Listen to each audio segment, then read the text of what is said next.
क्या ये काम करेगा?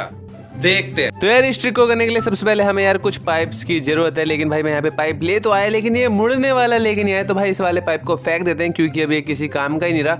इसके बदले में भाई मैं दूसरा पाइप यहाँ पे लेके आ चुका हूँ जो कि रबड़ का है। अब इसको भाई यहाँ पे जल्दी से फिक्स कर देते हैं जिससे यार हमारी जो साउंड है वापस गोल घूम के हमारे पास आ जाए। अब वैसे देखते हैं कि भाई काम करता है या फिर नहीं करता है। वैसे मैंने कुछ इस तरीके का इसे बना दिया है जो कि आप देख ही पा रहे हो। अब इसके अंदर बोल के देख लेते हैं कि भाई काम करता है या फिर नहीं करता। Hello hello hello hello hello. चला जा भोसड़ी।